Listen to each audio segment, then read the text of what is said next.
اللہ تعالیٰ اپنے محبوب صلی اللہ علیہ وسلم کے لیے ارشاد فرماتا ہے الم نشرح لک صدرک، اے پیارے محبوب کیا ہم نے آپ کا سینہ کھول نہیں دیا؟ الم نشرح لک صدرک، محبوب ہم نے آپ کا سینہ کھول نہیں دیا؟ ذرا اس جگہ پر وہ بھی بات یاد کریں، ایک وہ نبی ہے، ذرا فرق معلوم ہوتا ہے کہ کلیم اللہ کون ہوتا ہے اور حبیب اللہ کون ہوتا ہے۔ کلیم اللہ دعا کرتا ہے رب اشرح لی صدری،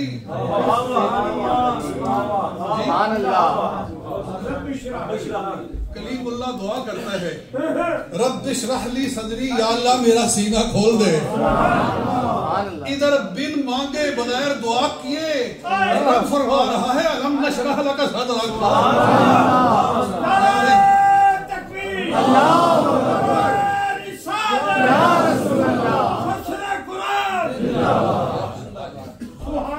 وہ کلیم اللہ ہے، یا اللہ میرا سینہ کھول دے، ادھر رب فرماتا ہے محبوب تیرا سینہ میں نے کھول نہیں دیا۔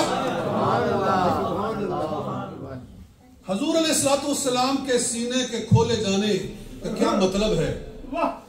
دوستو دو طرح سے سینہ کھولا گیا ہے، سبحان اللہ، دو طرح سے جی، ایک علم کے لحاظ سے اور ایک جسمانی طور پر۔ علم کے لحاظ سے یہ ہے کہ اللہ رب العزت نے اپنے محبوب کے سینے کو اس قدر کھولا کہ ارض و سما کی ہر شے کا علم اپنے محبوب کو عطا فرما دیا، مشرق و مغرب کا علم عطا فرما دیا، جنوب و شمال کا علم عطا فرما دیا، زمین و آسمان کا علم عطا فرما دیا، اولین و آخرین کا علم عطا فرما دیا۔ ایک بڑی پیاری حدیث میں آپ کو سناؤں، میرا بھی ایمان تازہ ہوگا، آپ کا بھی ایمان تازہ ہوگا۔ سنن ترمذی کے اندر حدیث ہے، سید عالم صلی اللہ علیہ وآلہ وسلم ارشاد فرماتے ہیں ایک رات حضور علیہ السلام فجر کی نماز کے لیے لیٹ ہوئے، اتنا مؤخر ہوئے کہ صحابہ کرام نے کہا کہ سورج نکلنے والا ہے۔ سید عالم صلی اللہ علیہ وآلہ وسلم تشریف لائے، آپ نے مختصر نماز ادا فرمائی، سبحان اللہ، نماز مکمل ہوئی، اور اس کے بعد میرے اور آپ کے آقا و مولا صحابہ کرام کی طرف رخ انور کر کے تشریف فرما ہو گئے، اور نبی علیہ السلام روزانہ فجر کی نماز کے بعد، نماز پڑھنے کے بعد صحابہ کرام کی طرف رخ کر کے بیٹھ جایا کرتے تھے، ممبر شریف سے ٹیک لگا لیتے تھے اور فرماتے تھے کہ آج کسی نے کوئی اچھا خواب دیکھا ہے تو بتاؤ، کسی نے کوئی اچھا خواب دیکھا ہے تو بتاؤ، اور پھر کوئی بتاتا، کسی نے دیکھا ہوتا، اور کبھی آپ ارشاد فرماتے کہ آج میں نے خواب میں یہ دیکھا ہے، سرکار اپنا خواب بیان فرماتے، ارشاد فرمایا سنو آج میں کیوں لیٹ ہوا ہوں، آج میں کیوں مؤخر ہوا ہوں، فرمایا میں تہجد پڑھنے کے لیے کھڑا ہوا، میں بالکل حدیث کا ترجمہ کر رہا ہوں، فرماتے ہیں میں نے 2 رکعت مکمل کی، میں تشہد میں بیٹھ گیا، اتحیات جس کو کہتے ہیں، میں اتحیات میں بیٹھ گیا، اتحیات میں پڑھتے پڑھتے مجھ پر اونگ طاری ہونے لگی، فرماتے ہیں مجھ پر اونگ طاری ہونے لگی، میں نماز میں اونگنے لگا، میری آنکھ لگی تو میرا رب میرے سامنے تشریف لے آیا، فرماتے ہیں رأیت ربی فی احسن صورت، یہ اسی موقع پر آپ نے ارشاد فرمایا میں نے اپنے رب کو نہایت ہی خوبصورت شکل میں دیکھا، نہایت پیاری شکل میں دیکھا، میں یہاں سوچتا ہوں ابھی تو کملی والے آقا زمین پر تشریف فرما ہے، تو اس وقت دیدار الہی کا عالم یہ ہے، اور جب 7 آسمانوں کو عرش اولا کو کراس کر کے جب رب العالمین کی بارگاہ میں حاضر ہو کر رب کا دیدار کیا تھا تو پھر کیا منظر ہوگا،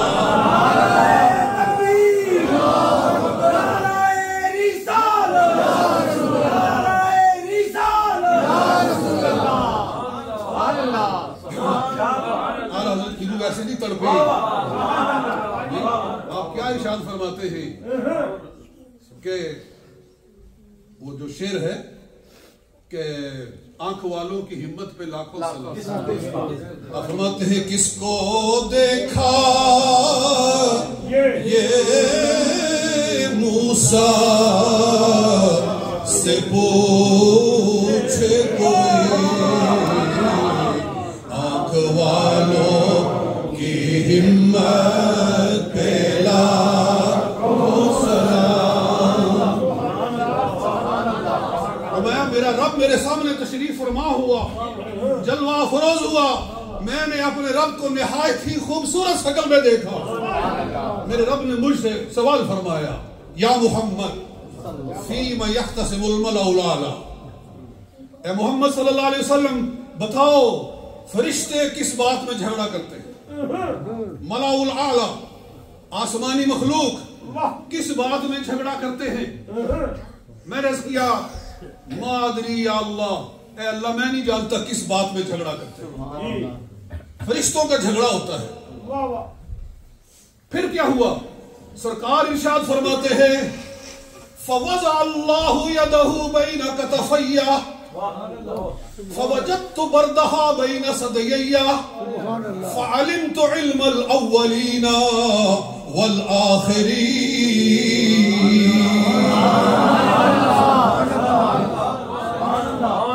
اللہ تعالیٰ نے اپنا دستے قدرت، اور یہاں ہاتھ بھی نہیں اٹھانا چاہیے، کوئی یہ نہ سمجھے کہ ایسا ہاتھ ہے. سرکار ارشاد فرما رہے ہیں فوضع اللہ یدہ، اللہ نے اپنا دستے قدرت میرے کندھوں کے درمیان میں رکھا، میں نے ٹھنڈک اس کی اپنے سینے میں محسوس کی. پھر کیا ہوا؟ فعلمت علم الاولین والآخرین. یہ ایک حدیث ہے، اور اسی جگہ ترمذی میں دوسری حدیث ہے. فرمایا فعلمت ما بین المشرق والمغرب. اسی مقام پر ترمذی میں تیسری حدیث ہے کہ حضور فرماتے ہیں فتجلی لی کل شیء، کہ مجھ پر ہر شے واضح ہو گئی، منکشف ہو گئی. کوئی زمین و آسمان کا ذرہ نہ رہا جو مجھ پر منکشف نہ ہو گیا ہو. مشرق و مغرب میں کوئی ایسی شے نہ رہ گئی جو مجھ پر واضح نہ ہو گئی ہو. میں نے پہلوں کے بھی علم حاصل کر لیے، میں نے پچھلوں کے بھی علم حاصل کر لیے. میں نے عرض کیا مولا اب میں جان گیا ہوں فیم یختصم الملأ الاعلی، کہ فرشتے کس بات میں جھگڑا کرتے ہیں. عرض کیا یا باری تعالی یختصمون فی الکفارات، وہ کفارات میں جھگڑا کرتے ہیں. فرمایا بولو محبوب وہ کیا ہے کفارات؟ کفارات کا مطلب ہوتا ہے جن چیزوں سے گناہ مٹ جاتے ہیں، وہ کام کہ جن سے گناہ ختم ہو جاتے ہیں، اللہ تعالیٰ ان کے صدقے سے گناہوں کو مٹا. سبحان اللہ سبحان اللہ. تو عرض کیا یا اللہ وہ تین چیزیں ہیں، یہ ہمارے لیے ہماری اصلاح کی بات ہے، وہ بھی ساتھ میں ہو جائے.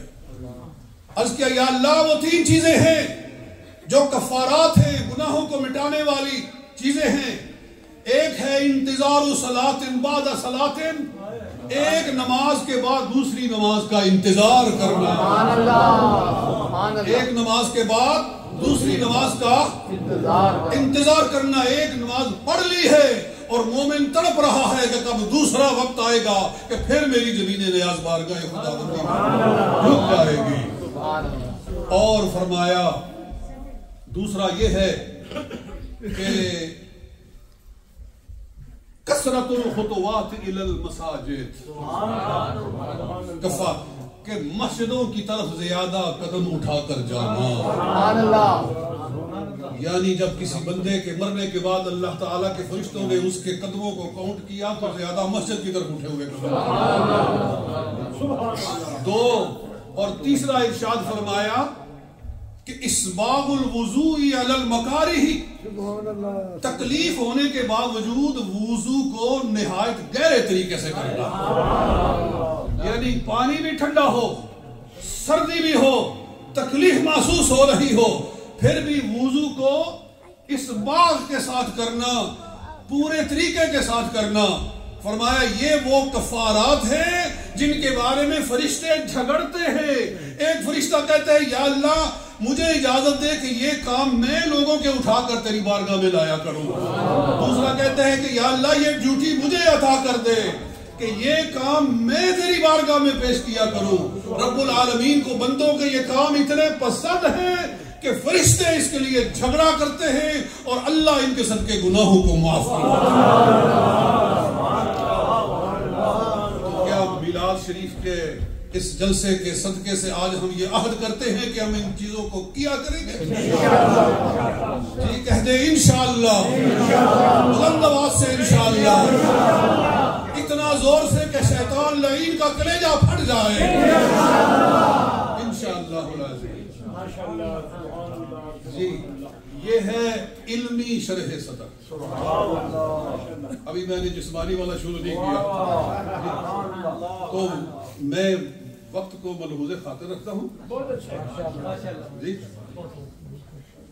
چلو میں اشارہ کر دیتا ہوں تاکہ گفتگو تھوڑی سی تو سمٹ جائے نا. اللہ تعالیٰ نے حضور صلی اللہ علیہ وسلم کا جسمانی طور پر بھی سینہ کھولا 3 دفعہ. 3 دفعہ سرکار کا سینہ باقاعدہ کھولا گیا. جی دل نکالا گیا، پھر دل کھولا گیا، پھر دل میں نور داخل کیا گیا، پھر دل کو بند کر کے سینے میں رکھا گیا اور سینے کو بند کیا گیا. یہ عمل حضور علیہ السلام کی زندگی میں 3 دفعہ ہوا ہے. ایک دفعہ جب آپ مائی حلیمہ سعدیہ رضی اللہ تعالی عنہا کے گھر میں ہوتے تھے، اس وقت آپ کا شک صدر ہوا. پھر دوسری مرتبہ جب آپ پر پہلی وحی نازل ہونے والی تھی، قرآن اترنے والا تھا، پہلی آیات جب اقرا بسم ربک الذی خلق کا نزول ہونے والا تھا، اس موقع پر بھی یہ عمل کیا گیا.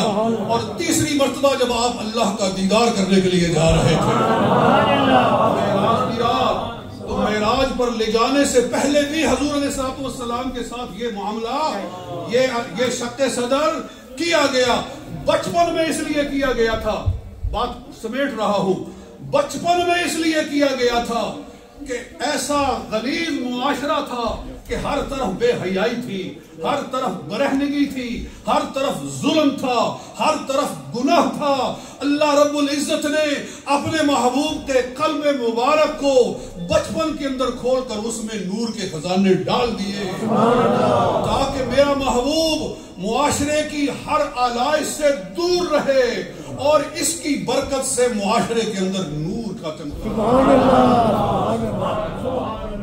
جی جاہلیت کا کوئی عیب سرکار کے قریب نہ آ سکا. یہ سرکار کے لیے اسباب عصمت فرمائے گئے.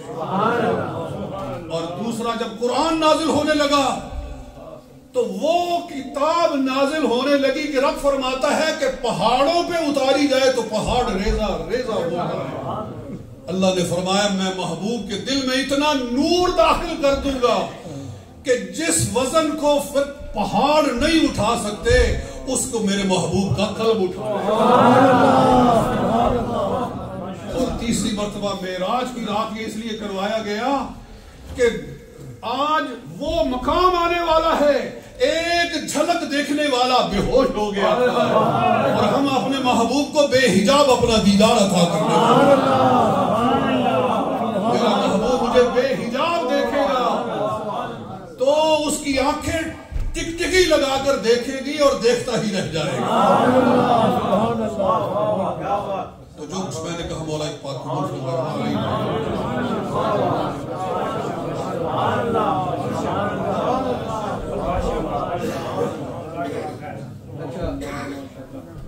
صفا فرما لو اے نال حال کھلا ہے، باقی ادھر ہو جو جماعت اچھے ہوئے گی، باقی حضرات اتنے اقتدا کر لیں، نماز تیار ہے، اذان پڑھو گے.